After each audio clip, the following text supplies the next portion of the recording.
اعوذ باللہ من الشیطان الرجیم بسم اللہ الرحمن الرحیم۔ السلام علیکم دوستو، مجھے امید ہے آپ خیر و عافیت سے ہوں گے۔ ایران کا بادشاہ بہت دنوں سے پریشان تھا۔ یوں تو ہر طرف خوشحالی کا دور تھا، لیکن بادشاہ کی پریشانی کی وجہ اس کی بیٹی تھی۔ ہر باپ کی طرح بادشاہ اپنی بیٹی کی شادی کر کے اپنے اس فرض کو پورا کرنا چاہتا تھا، لیکن شہزادی نے ایک عجیب شرط رکھی تھی کہ وہ صرف اس شخص سے شادی کرے گی جو اس کے 3 سوالوں کے جواب دے۔ آس پاس کی ریاستوں کے کئی شہزادے آئے، مگر افسوس ناکام لوٹے۔ ان میں سے کوئی بھی شہزادی کے 3 سوالوں کے جواب نہ دے سکا۔ اس ملک میں ایک آدمی رہتا تھا، وہ نوجوان تھا اور سمجھدار بھی تھا۔ اس کا نام آدم تھا۔ اس نے اپنے باپ سے کہا کہ وہ بھی اپنی قسمت آزمانا چاہتا ہے۔ آدم کے والد ایک عالم تھے اور برسوں سے لوگوں کے درمیان علم کی روشنی بانٹ رہے تھے۔ محل کے بڑے بڑے درباری اور یہاں تک کہ قاضی بھی اس کے باپ کا شاگرد تھا۔ اس کے باپ نے آدم سے کہا، اے بیٹا، اگر تو ناکام لوٹا تیرا کچھ نہیں جائے گا، لیکن لوگ کیا کہیں گے کہ ایک عالم کا بیٹا ناکام ہو گیا۔ اس نے کہا، بابا جان، یہ تو یہ مقابلہ ہے، کوئی بھی جیت لے، شاید میں اس میں کامیاب ہو جاؤں۔ اور جہاں تک ناکامی کی بات ہے تو بڑے بڑے شہزادے ناکام لوٹ گئے، تو میرے ناکام لوٹنے میں کیسی شرمندگی۔ آخر باپ کو بیٹے کی ضد ماننی ہی پڑی۔ آدم خوشی خوشی محل کی طرف چل پڑا۔ شہر بھر میں یہ خبر جنگل کی آگ کی طرح پھیل گئی۔ مقررہ وقت پر محل کھچا کھچ لوگوں سے بھرا ہوا تھا۔ بادشاہ تخت پر بیٹھا ہوا تھا اور ملکہ عالیہ بھی موجود تھی۔ وزیر، درباری، سپاہی اور عوام الناس دربار میں موجود تھے۔ ہر شہزادی نے اپنا پہلا سوال نوجوان کے سامنے رکھا۔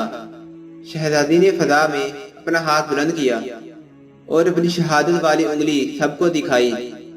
آدم کچھ دیر خاموش رہا اور سوچا، پھر اپنی شہادت کی انگلی کے ساتھ والی انگلی سب کو فضا میں دکھائی۔ یہ دیکھ کر شہزادی مسکرا دی۔ ملکہ نے جواب دیا، بہت اچھے، تم نے اپنے پہلے سوال کا جواب بہت اچھے سے دیا۔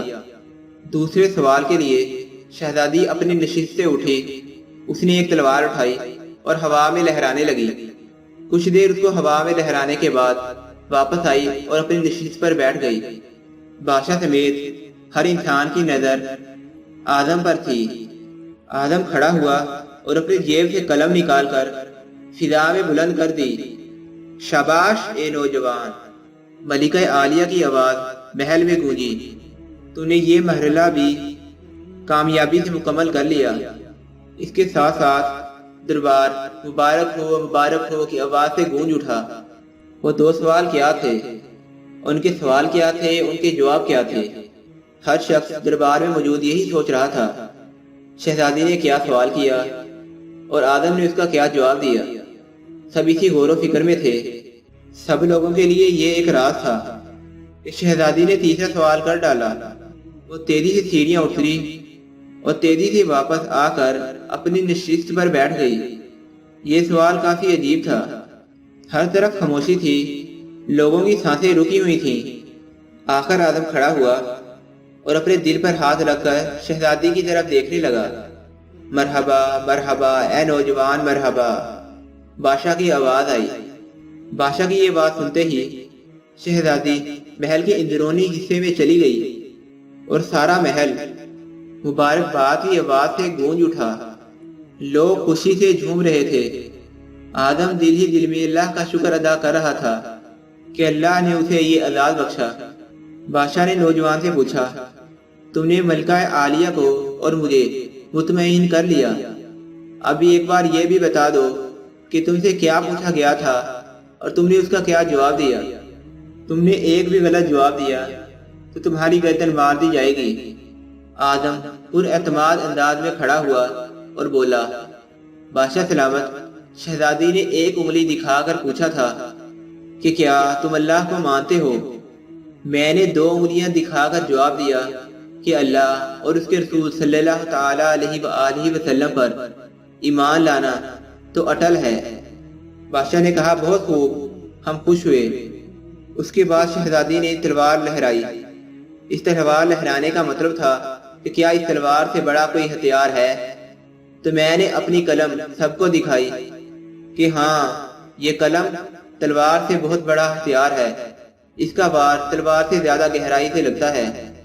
ماشاءاللہ نوجوان، تم نے ہمارا دل جیت لیا۔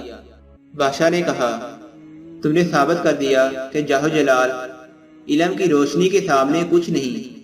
لیکن ذرا یہ بتاؤ کہ تیسرا سوال کیا تھا؟ شہزادی جلدی جلدی سیڑھیاں اتری اور جلدی جلدی سیڑھیاں چڑھی اور واپس اپنے شست پر جا کر بیٹھ گئی۔ شہزادی کے کہنے کا مطلب تھا کہ سیڑھیاں جلدی سے اترنے اور جلدی سے چڑھنے کی وجہ سے وہ تھک چکی ہے، لیکن اس کے جسم کا ایک حصہ ابھی تک نہیں تھکا۔ میں نے اپنے دل پر ہاتھ رکھا اور شہزادی کی طرف ہو گیا کہ شہزادی دیکھ لے کہ دل ایک ایسا حصہ ہے جو سارے جسم میں کبھی نہیں تھکتا، کیونکہ یہ پیدائش سے شروع ہوتا ہے اور موت تک بالکل اسی طرح کام کرتا رہتا ہے۔ بادشاہ نے آدم کو قریب بلایا اور سینے سے لگا کر بولا، اے لوگو گواہ رہنا، میں نے اپنا حق ادا کر دیا ہے۔ اے میرے پیارے بھائیوں، بے شک حضور پاک صلی اللہ تعالیٰ علیہ وآلہ وسلم پر اور اللہ پر ایمان لانا اٹل ہے، اور بے شک قلم کا وار دنیا کے کسی بھی ہتھیار سے زیادہ خطرناک ہے۔ یہ قوموں کی قومیں تباہ کر دیتا ہے، اور بے شک دل بنا تھکے ساری زندگی کام کرتا ہے۔ پھر چاہے آپ اس دل میں اللہ کا ذکر ڈالیں یا پھر دنیا کی خواہشات، یہ اس کے مطابق ساری زندگی چلتا رہے گا۔ اللہ تعالیٰ سے دعا ہے کہ اللہ اس کہانی سے ہمیں سبق لینے کی توفیق نصیب فرمائے۔ آمین۔